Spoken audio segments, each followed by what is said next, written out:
La tienen en pantalla, ya estás ahí, enfocadita. Manu, ¿cómo Estoy andás? intentando saludar, pero no me agarra la cámara. Muy bien, hoy con un día de esos largos e intensos, pero bien, Bien. la verdad. Contra todo pronóstico en lo que dice situación país, bien. Bien, bueno, eso es lo que importa. Vi que estuviste compartiendo ronda de lecturas de poesías con el señor Mauro. Así es, nos encontramos ayer a la noche en un evento de lectura de poetas, lo cual es extraño porque yo no me autopercibo poeta, pero estaban todos como, bueno, esto es una asamblea de poetas. Bien. Le vamos a preguntar a Mauro si también Si se autopercibe.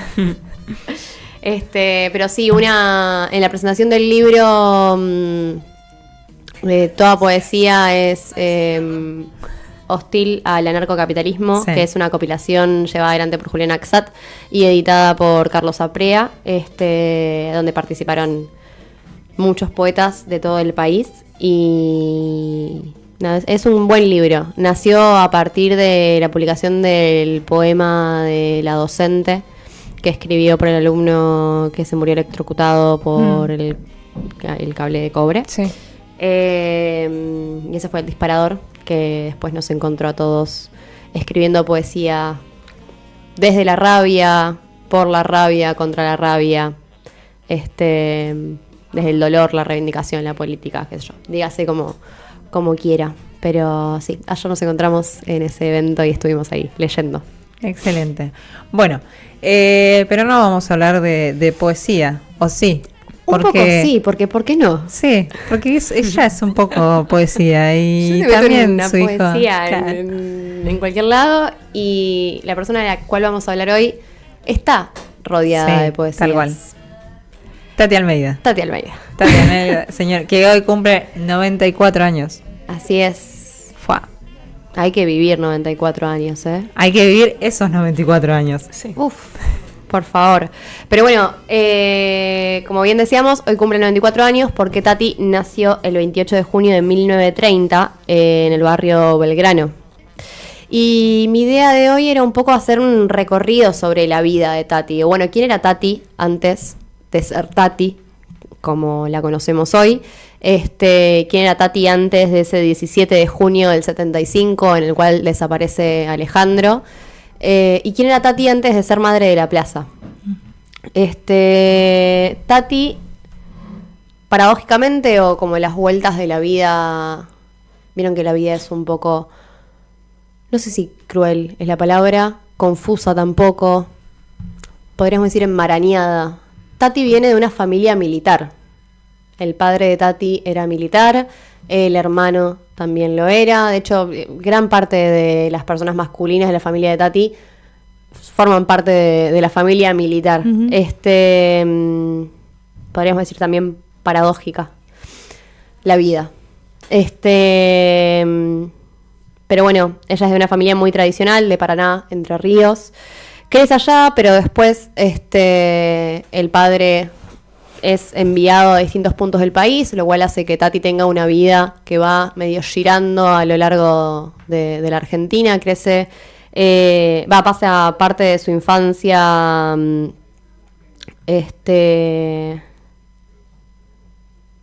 me sale ahora el lugar, pero en un lugar con nieve, digamos, en Mendoza. Ahí va. Entre caballos y nieve, va a decir ella después en una entrevista que crece allí. Después también es la sobrina de Raúl Uranga, que fue el gobernador de Entre Ríos durante el mandato de Frondizi. Y nada, a mí me parecía interesante particularmente pensar en esto de las vueltas de la vida de una Tati que tiene una familia militar y que después su hijo Alejandro termina siendo desaparecido. A Alejandro lo llamaban el Principito. Y Tati va a contar que en el 80 y perdón, 78, si mal no recuerdo, o 70, no, 78 no. Más o menos. Ando medio falta de datos, Duros. así que voy a hacer un anticipado fe de ratas. Bien. Hoy. ¿Cuál es el dato? Tati, madre línea fundadora, la primera vez que va a la plaza es en el 79. 79. Ahí está. Ahí va. Yo decía 78, era 79. Y en ese encuentro se encuentra por primera vez con algunos de los compañeros de militancia de Alejandro. Y yo acá quería partir de un poema de Alejandro. Ujú. Y acá es cuando decimos que ella está rodeada de poesía, porque también su hijo, además de ser militante, era poeta. Y era un gran poeta. Y entre las cosas y los papeles que salieron a la luz en 2 compilaciones, una es una compilación que hace Tati. Hay un poema que él escribe cuando se hace pública la masacre de Trelew. Ujú. Y me parecía interesante también traerlo en este contexto, particularmente por la impronta del poema y por la sensación que, por lo menos a mí, me deja en el cuerpo. Si les parece, procedo a leerlo Ujú. y después explicamos el Sí. sentido ¿Y qué sensaciones? y nos qué deja? sensaciones nos deja. Trelew no ha sido aplastado, sino mira al pueblo. Cómo se está armando. Estos gritos que sientes no son de llamas, son gritos de guerra, son ruidos de fusiles que te están vengando. Estas bocas que gritan seguirán gritando, estos fusiles que suenan seguirán sonando, hasta que salpique en el mundo de los sordos la sangre guerrera de los revolucionarios. Trelew, revolucionario, no ha sido aplastado. Trelew, compañero, no ha sido olvidado. Trelew, hasta la victoria siempre, el pueblo está gritando. No sé qué sensaciones les deja a ustedes. A mí, en principio, me ayuda a pensar en qué hace uno con el dolor, qué hace uno después de las masacres, qué hace uno después del espanto, qué hace uno después de que votan una ley como la que votaron allá en el Congreso, cómo seguir organizando, cómo seguir gritando revoluciones. Y me parece que Alejandro es un poco la expresión de eso, ¿no? De, bueno, la enseñanza de un militante que pese a toda adversidad y que pese a toda coyuntura sigue gritando revolución y sigue diciendo que pese a toda adversidad el pueblo es el que está gritando, no es él en su individualidad, sino que es en lo colectivo. Que eso es lo otro que se ve reflejado en el otro de los poemas, que quizás es el más conocido, que también traje hoy para compartir, pero que si quieren tratamos más adelante. Me interesa un poco preguntarles a ustedes también qué sienten después de escuchar esto de Alejandro y por ahí incursionar un poco en quién era Alejandro.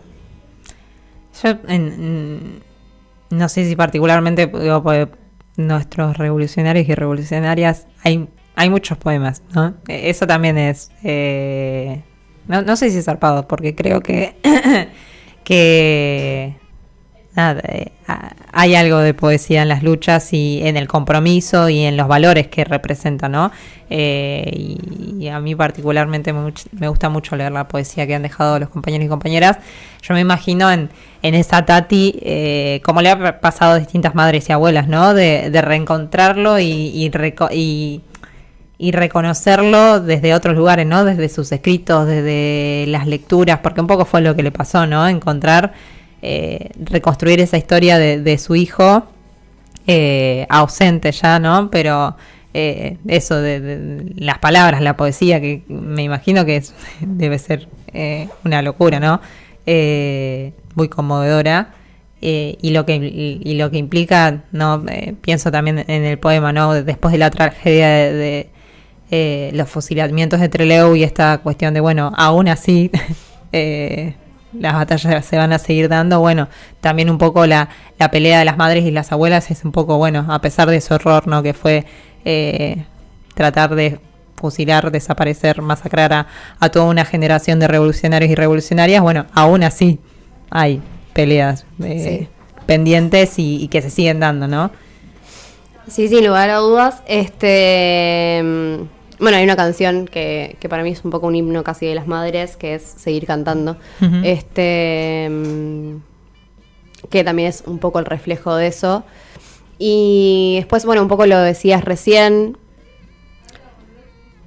esto de esta generación que muchas veces la gente llama diezmada, también ha sido una gran generación de poetas. Digamos, sí. Hemos perdido una gran cantidad de poetas militantes y de militantes que tenían una óptica muy... Creo que tiene una forma de embellecer. Digo. Sí, y tiene que ver con esa sensibilidad, ¿no? Que con ese endurecerse sin perder la ternura. Exacto. Con una sensibilidad de ver al mundo, de querer transformarlo, porque reconoces que hay muchas injusticias, hay mucha inmundicia que tiene que ser cambiada. Sí. Y esa es una sensibilidad humana, ¿no? Y desde ahí me parece que también aflora todo el poder escribirla, narrarla, describirla. Sí. Así que... Pero bueno, ya que estamos hablando de Alejandro... que en parte también hoy cuando venía pensando esto, era como, bueno, ¿cómo hablar de Tati? ¿Desde dónde hablar de Tati? Y a Tati la conocemos por ser justamente madre de la plaza, digo, bueno, por ser línea fundadora, como ya dijimos previamente. Y si Tati es línea fundadora es porque a Tati le desaparecieron a un hijo, ese hijo es Alejandro. Alejandro tenía 20 años, esto lo cuenta Tati en una entrevista que después ha sido publicada por Educación y Memoria, que es un programa que se desarrolló para justamente los planes de estudio y del sistema educativo argentino, con orientación a la memoria durante años en los cuales hablar de memoria en los colegios era una política de Estado. Y en esta nota se dice lo siguiente: Alejandro tenía 20 años cuando lo detuvieron y desaparece la noche del 17 de junio del 75. Estaba cursando el primer año de medicina y trabajaba en Telam. Al día siguiente iba a tener un parcial y me avisó que no iría a trabajar. Salió de casa. Dijo que enseguida volvía y nunca más lo volví a ver. Espérame, ya vengo. Eso fue lo último que me dijo Alejandro, lo último que supe de él. Al día siguiente pregunto a los porteros, a los vecinos y me entero que había una racia muy grande en un bar de Santa Fe y Escalabrini Ortiz. Después de muchos años me enteré que militaba en el ERP, Ejército Revolucionario del Pueblo. A partir de ese momento, Tati empieza a iniciar la búsqueda. Y un poco como decía Sol, a partir de ese momento, Tati empieza a conocer a su hijo desde otro lado, desde el lado militante, desde el lado poeta, desde un lado más comprometido, si se quiere, no porque el lado que conozca a Tati no fuera comprometido, pero sí con un compromiso con el pueblo. Y ahí también nace, jugando un poco con esta idea que también han dicho ya mucho las madres, nace esta Tati que es parida, en este caso por Alejandro, ¿no? Una madre parida por su hijo, una madre parida por la lucha, y nace la emblemática Tati Almeida, que conocemos y que hoy cumple 94 años. A mí se me hace un poco complicado hablar de Tati o de ciertas madres y abuelas, y de hablar de ciertos personajes en particular, porque me parecen tan inmensos, tan difíciles de abarcar, que no sé por dónde cortar tela. No sé por dónde, digo, bueno, ¿cómo podríamos construir el perfil de Tati, perdón? Podríamos decir, sí, que fue hija de una familia militar y que después, hasta el día de hoy, de hecho, dedica su vida, por ahí sería exagerado decir contra esa familia militar que a ella le vio crecer, pero sí buscando a un hijo que esa familia militar arrancó de sus manos.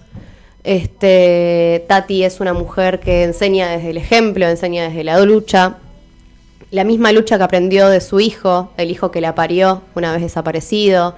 Tati es una mujer que, si algo nos enseña, y que creo que eso es lo importante en las coyunturas como hoy, es justamente a no bajar los brazos, pero al mismo tiempo, y acá insisto con lo primero que dije cuando inicié esto, es muy difícil hablar de las madres y las abuelas sin decir lo que ya está dicho. Sin decir que sí, las madres y las abuelas nos enseñan a no bajar los brazos. No es novedad. Y al mismo tiempo, digo, es necesario seguir reforzándolo, más allá de que ya esté dicho. Uh-huh.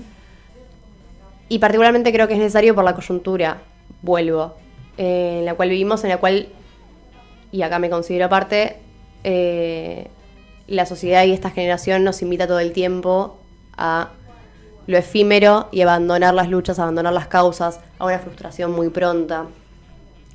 Entonces, por eso me parece que es necesario volver a Tati, por eso me parece que es necesario volver a las madres, y a sus historias y a sus relatos. Sí, hoy al principio del programa lo charlamos más en el marco del Día del Orgullo y decíamos, bueno, recorremos la historia y las conquistas que se han adquirido y no alcanza y esto, la coyuntura creo que nos da un buen sopapo para decir, bueno, no todo está dado o no, o sí, o digo, la batalla es un poco permanente. Y a mí particularmente lo que me pasa es que por momentos es medio difícil, ¿no? Porque es medio un bajón cuando te pones a pensarlo así, pero bueno, cuando se fue Norita, se van perdiendo esas figuras que es eso, son viejas de 90 y pico de años que están en todos lados, con una lucidez y con una entrega total a las batallas, que es como decís, bueno, es un bajón, ¿no? Pero es un poco decir, che, sí, hasta el último suspiro está dándolo todo y tampoco nos corresponde tirarnos a chanta, o si no, dejemos de hablar de que alzamos determinadas banderas, ¿no? Y un poco me pasa eso, ¿no? Cada vez que hablamos de la vida de todas ellas, ¿no? Que es eso, un compromiso que se asumió y que una vez que te cruzó la vida, ya está. Si lo soltás es bastante complejo. Sí. Y sí, sin palabras. Y después también, y ya como para ir cerrando, en relación a esto de, bueno, la historia de Tati, y voy a insistir con esto, viene de una familia militar, de una familia tradicional, con su tío que fue gobernador de Santa Fe, radical y demás. Digo, Tati, no toda su vida fue Tati, no. Volvemos hasta el nacimiento. Tati es una persona que creía que todo era culpa de los peronistas. Digo, a ver, si repasamos la fecha en la que desaparece su hijo, es el 75, gobierno de Isabelita, desaparece la AAA y demás. Sí. Además de que, bueno, al padre de Tati, que era coronel, no lo ascienden durante el gobierno de Perón. Hay como toda una cuestión de Tati muy antiperonista, y que a esa misma Tati muy antiperonista, su hijo le escribe lo siguiente: si la muerte me sorprende lejos de tu vientre, porque para vos los tres seguimos en él, si me sorprende lejos de tus caricias que tanto me hacen falta, si la muerte me abrazara fuerte como recompensa por haber querido la libertad y tus abrazos, entonces solo envuelven recuerdos, llantos y consejos que no quise seguir. Quisiera decirte, mamá, que parte de lo que fui lo vas a encontrar en mis compañeros. La cita de control, la última, se la llevaron ellos, los caídos, nuestros caídos. Mi control, nuestro control, está en el cielo y nos está esperando. Si la muerte me sorprende de esta forma tan amarga pero honesta, si no me da tiempo a un último grito desesperado y sincero, dejaré el aliento, el último aliento, para decir te quiero. Mi idea de cerrar con esto es la siguiente: a una Tati antiperonista, podríamos decir gorila, que la boca se me va a un lado diciendo esto a la Tati de hoy, no, por favor. La transformó en este sentido, sí, la pérdida de Alejandro como acercamiento a la militancia, pero también la transformó una política que le permitió encauzar esa lucha de una forma masiva, que le permitió un abrazo colectivo, que fue la lucha en su momento de hijos, después que tomó cuerpo en un estado que tomó esas banderas. Y digo, volviendo a este contexto, la militancia como una forma de acercarnos incluso a los que en este momento creemos que están del lado de enfrente, incluso a los que consideramos que en este momento no pensamos igual, incluso con aquellos que dicen querernos muertos, quemados, olvidados, presos, incluso con las personas con las cuales creemos que no tenemos diálogo. Quizá el día de mañana nos sorprendamos, ojalá el día de mañana nos sorprendamos. Y bueno, vamos a hacer un paréntesis, ojalá que nadie corra el destino que corrió Alejandro para que ese encuentro pueda ocurrir. Pero la militancia como una forma de encuentro creo que es la mejor forma de hablar de Tati, de decirle feliz cumpleaños a Tati y de encontrarnos en este día y cada día. Hermoso. Manu Bertola, para toda la gente de Radio Trinchera, muchísimas